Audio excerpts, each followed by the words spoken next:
Today's project is going to be part 2 of this XR200R rebuild. Last time we took the top end off and figured out that it had bent valves. Went ahead and ordered up all new parts and they're finally here. Hopefully by the end of this video we'll have the motor all put back together and ready to go back in the bike. With all that, let's get into this thing. First thing that I'm going to do to start stripping this head down is take the intake off. Now I'm going to go ahead and set up this spring compressor. Show you how it's done. The bottom's here on the bottom of the piston, and then the spring compressor will sit right on top. We'll just crank this down till we can get the keepers off here. Once you screw it down far enough, if you have a magnet, you can go ahead and take the keepers off. Don't lose those. Once you have both keepers off, you can just back it out. Okay, hopefully I can give you guys a good look here. So here's the top of the spring. That's what we were pressing down on. So this will come off just like that. You have your outer spring here. And you got to pay attention. The smaller size here goes towards the bottom. And as the spring opens up, that'll be the top.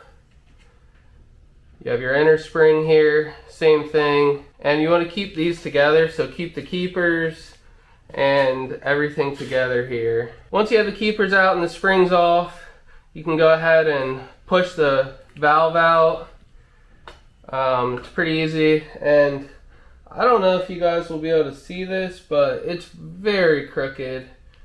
I'll try to get a better look at it here once I get both of them off. Hopefully that will translate on camera, because I know it's hard to see in the first video. I'll go ahead and get this other valve out.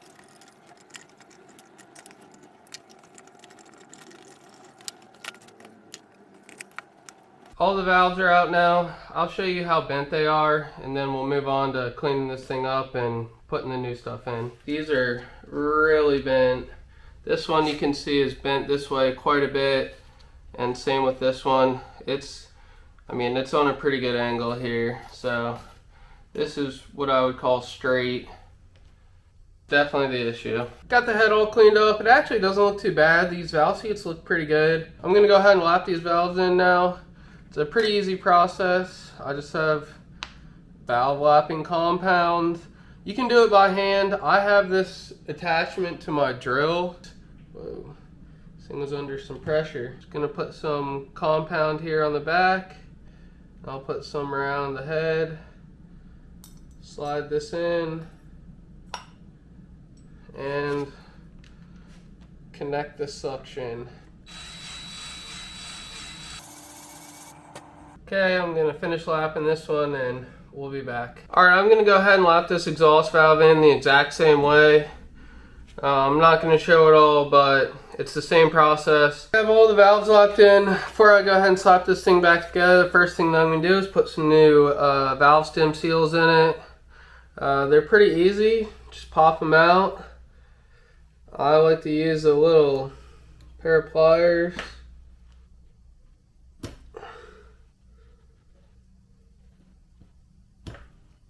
They're pretty cooked on here.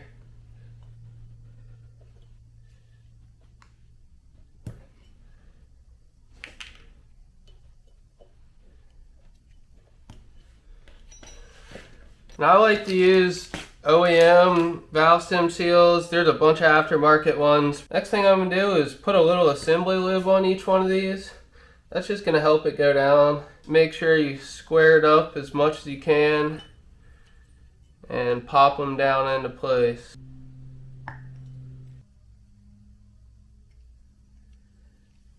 Okay, now they're both in. We'll move on to putting the valves in. Pretty much just the reverse order of what we just did. Again, you want to put assembly lube on just because it's going to take a little while for all the oil to get up there, and this will save your parts from any unnecessary wear. Slide it in real easy just like that. We'll go ahead and put the inner spring on. Make sure, like I said, make sure the goes from smallest space to biggest space, just like that. Put your top plate on. We'll hook up the valve spring compressor and put the keepers back in, which can be a fun task. Alright, you just want to make sure your keepers are in just like this. You might have to take them in and out a few times like I did. Now I'll move on to the other side. See if I can show it to you this time. Alright, let me get this set up and see if I can show you the keepers.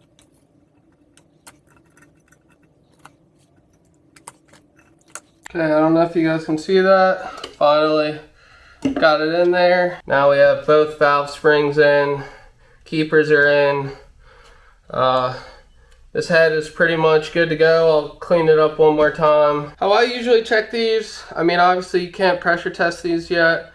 I pour water down here. Usually if it's gonna hold water, it's gonna hold air. So I just pour it in just like that, all the way up just like this.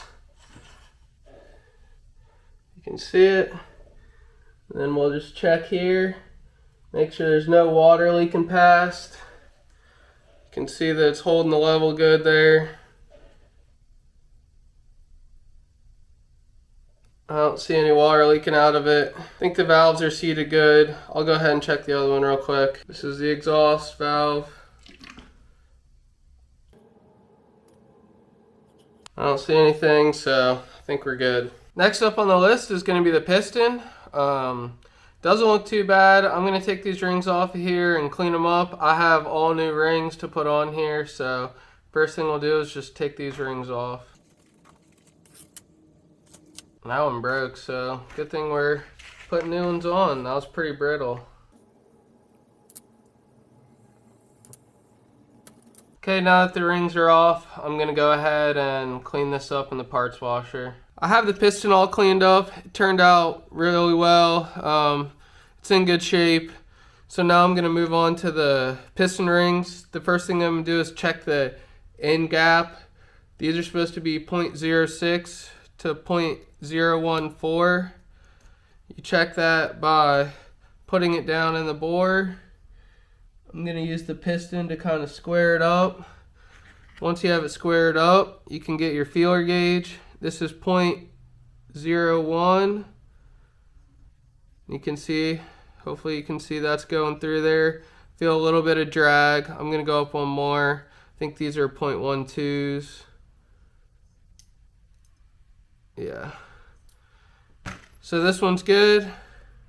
Now I'll move on to the next. This one's also 0.012. Now that we check this, we can move on. I'm going to check both these oil rings and just make sure they fit and look okay. I'm not going to get precise with them.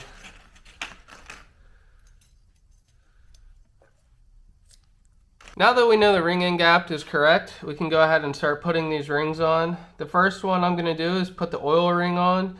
You want to make sure that this butts, it does not supposed to overlap. Very carefully put it down into the bottom position where it belongs, and we'll turn this away from the intake. Okay, the next one, you want to put these two smaller ones on, and also be very careful with these. These are pretty fragile. Okay, it takes a little bit of time, but there's the end gap here. Now we'll put the upper ring on. Okay, let me get these situated and I'll go over exactly where the gaps end here. This is where the wafer is meeting. You can see that it looks a little different right here. Over here, this is one ring end gap, and right here is the other ring end gap, and you can see this is facing, this is the intake, so it's facing towards the exhaust. The next ring I'm going to install is this black one. It's a little bit thinner in this direction. This is the middle one. I think they call this like the wiper one. This one will face the gap this way. So again, we'll gently pull it down to the second groove. Lastly will be the biggest one. I think they call this the scraper, and it will face this way, so they'll all be offset. So the middle is here, the bottoms are right here, and the top will go this way. Go ahead and install that.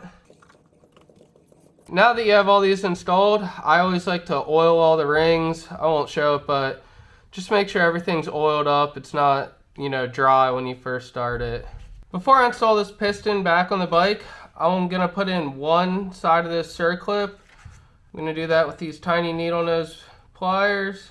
I'm just gonna put one side in, try to get it started in the groove, hold it there, and push the other side in. I'm gonna just try to use a pick or my finger nail. Okay, I don't know if you guys will be able to see, but the clip's facing directly upwards, and down here is the top of the spring like this. Now that that's in, I will just oil this up and call it good. The next thing that I need to do here is replace this timing sprocket on the crankshaft. If you can see right here, a lot of these teeth are really worn down. I think that's probably why it skipped time and bent the valves. So the first thing I'm going to do is set up a puller on here and pull this thing off. To pull this sprocket off, I have a pulley puller that I ground down on the edges, and then I have a C-clamp to tighten it on the back of the sprocket, and I'm going to use my impact to see if I can get it off of there. So here we go.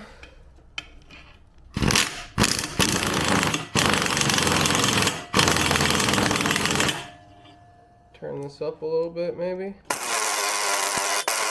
Alright, it's starting to come.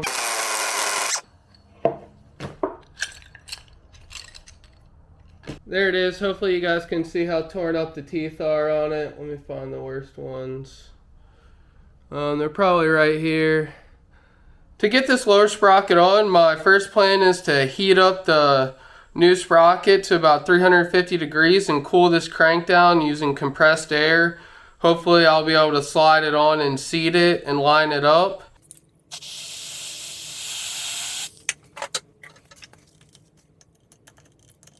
Take two.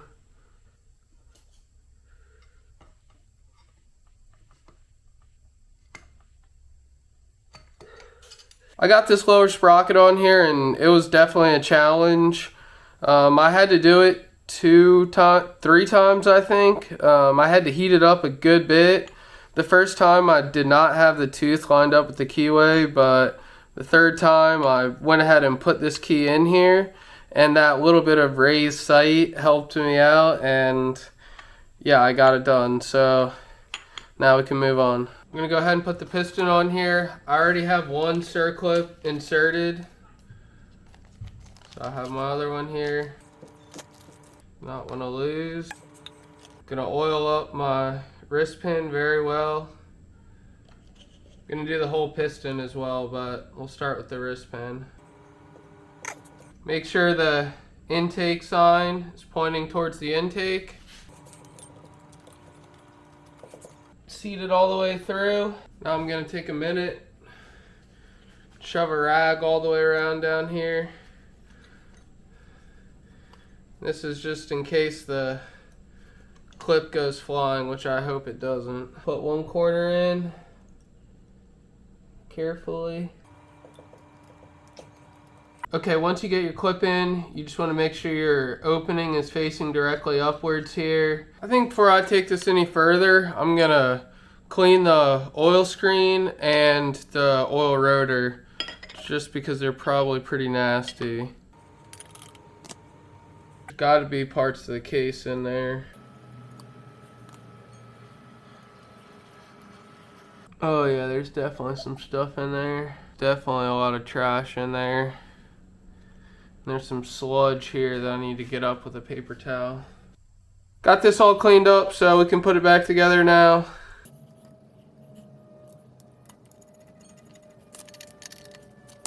That should be good for this side. I'm gonna go ahead and pop this clutch cover off so I can clean the oil filter rotor. I know that's not normal, but with this timing chain, I want to make sure everything's really clean. So gotta pop this Kickstarter off real quick.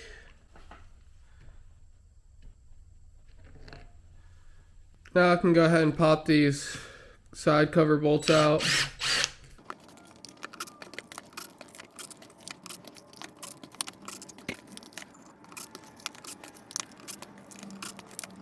And I made this piece of cardboard so I can put all these back right where they came from. Doesn't look too bad in here. Not as bad as I was expecting. Here's the oil filter rotor that we need to get at.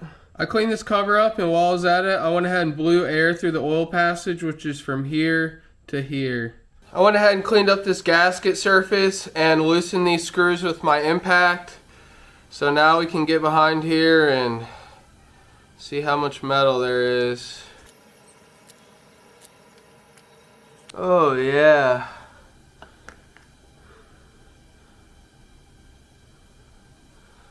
Look at that.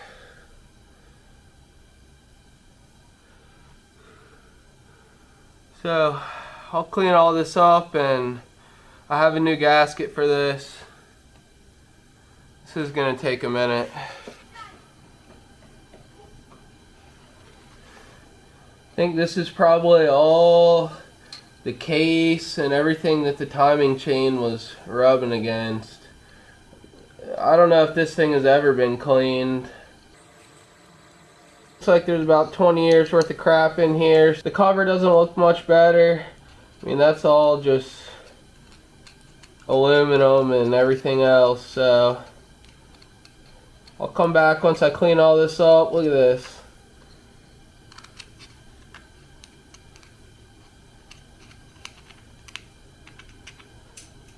I got this all cleaned up and sprayed some compressed air all around to get everything behind this nut.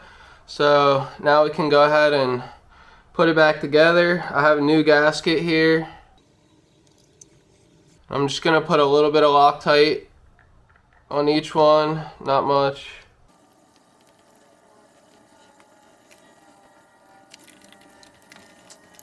Okay, now we can move on to the rest of the top end. I'm gonna leave this clutch cover off to torque the flywheel on. I have my base gasket on, my dowels in, my piston ring and my cylinder oiled up. So I think it's time to slide the cylinder on. They make tools, but I find it's pretty much just as easy to do it by hand. I like to get one side in and then work the front, and I don't rush anything.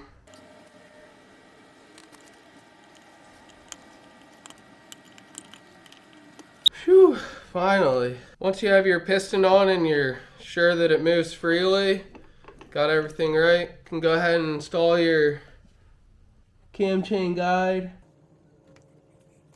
and your head gasket. And then there's two dowels here, one here and one over here. Moving on, I'm going to put this cam chain tensioner in.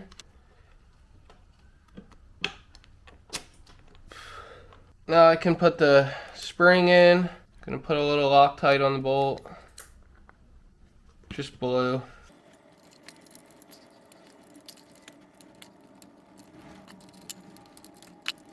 That seems to be working as it should. Go ahead and put this in temporarily. And go ahead and pop the head on. Perfect. I'm gonna go ahead and put this bolt in the top of the cam chain guide here. Gonna slide the cam chain down now. Get it on down here. Once that looks good, I'm just gonna place my cam in here for the time being just to hold it up. We can put some oil on the cam now, fill up this trough so it won't be dry on startup. Before I go any further, I'm gonna throw this bolt in here, which I should have probably already done.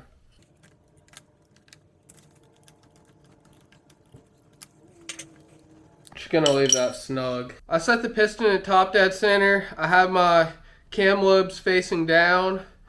Gonna go ahead and put a very light coat of RTV gasket maker on here and set the head down.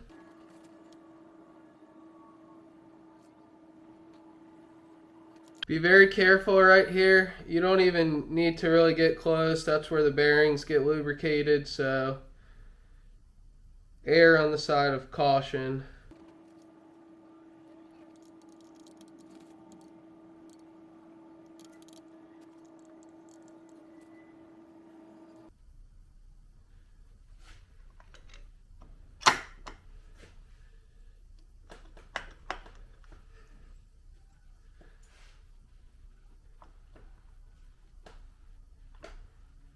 Now we can go ahead and put our acorn nuts on.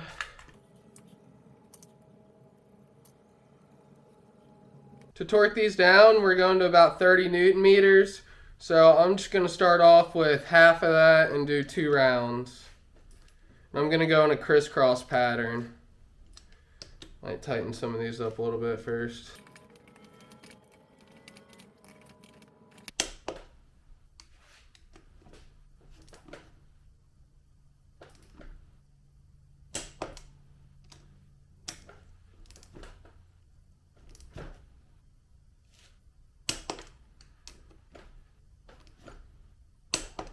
I'm gonna go ahead and put these smaller ones in now before I finish torquing.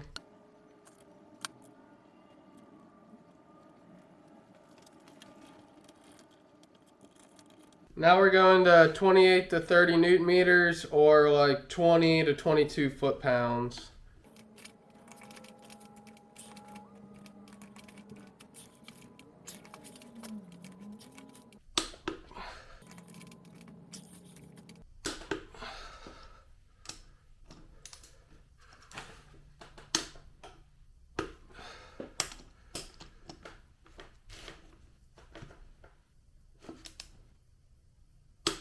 These 4 smaller ones are 72 to like 108 inch-pounds, which is a huge range, meaning usually they just want them like snug. I'm going to go in crisscross pattern again.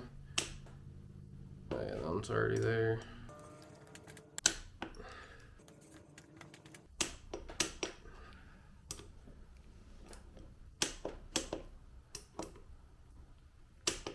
I'm going to put the flywheel on so I can time this thing up. I'm not going to torque it down yet, but I'm going to put it in and put the case on, the cover on, so I can see the timing. And get this little Woodruff key in.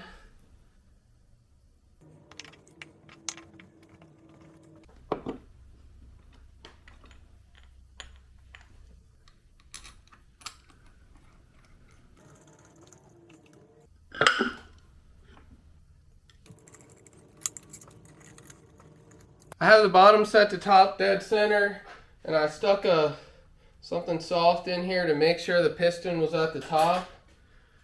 And now I'm gonna point this O here, right here.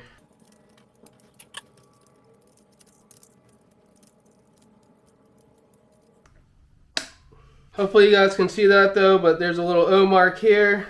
It's marked right here on the case.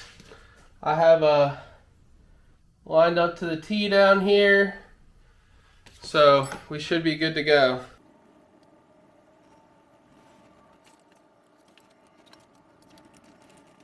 Pulled the flywheel off to make sure everything looks good, and it does.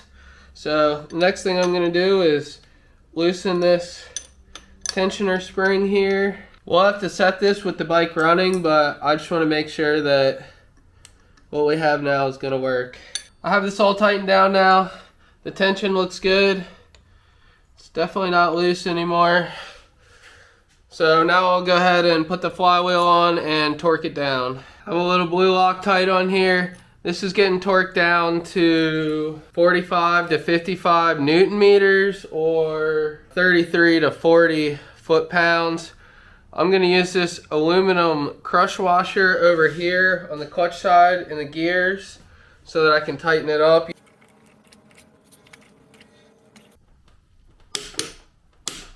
Now I'm going to put the flywheel cover on again, time it up again, make sure everything looks good.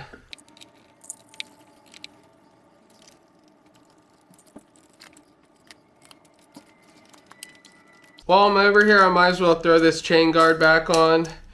First thing that you need to do is loosen this up enough to fish your wire underneath of it.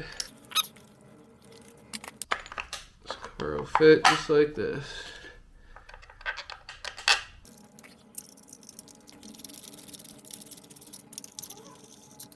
I'm gonna leave the timing cap covers off for now just so I can triple check everything before I close it up. Now that the flywheel's torqued, we can go ahead and put our clutch cover on.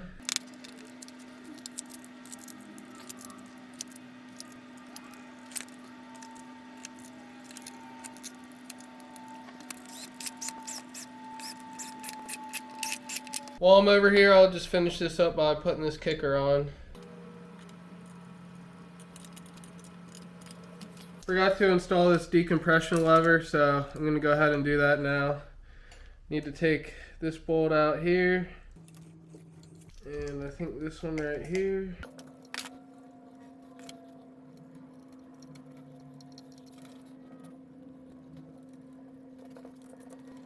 There we go. Gonna adjust the valves now. It's set at top dead center. I'm gonna crack this nut loose here.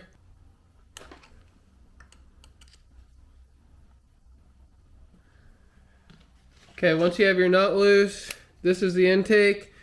It's gonna be 0.002. Gonna slide it in here and tighten it down until it feels snug. Once you get it where you think it's good, you want to hold the screwdriver here while you tighten the nut back up. Once you have it tight, check again. Make sure you feel a little bit of rubbing.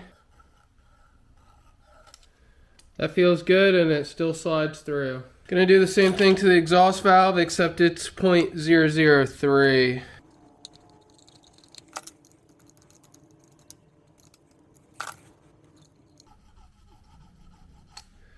That one looks good now too.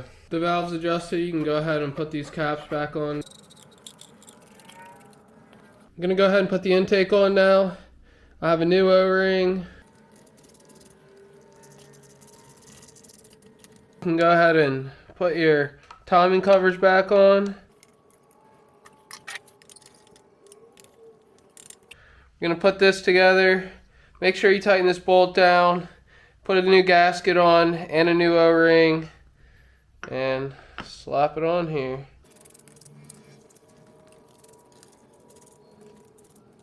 Now we have this tiny little dowel to put on. I already lost it once and had to reorder, so I'm going to be very careful here and try to get it in. Hopefully you guys can see it right here. For this, make sure this goes into the slot. And a washer and a nut on the outside here. This goes on just like this.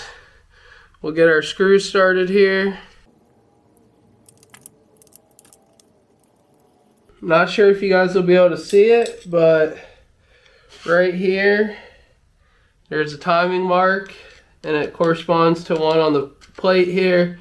So all you gotta do is line these up and tighten it down.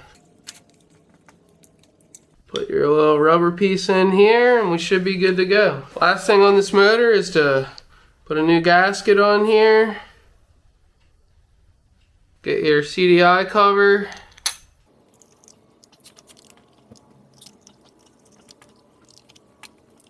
There we go. That's going to do it for today's video now that the motor is all back together. In part 3, we'll put this thing back in the dirt bike, clean up the carburetor, a few other odds and ends, and give it a first start. Hope you guys enjoyed the video, and we'll see you next time.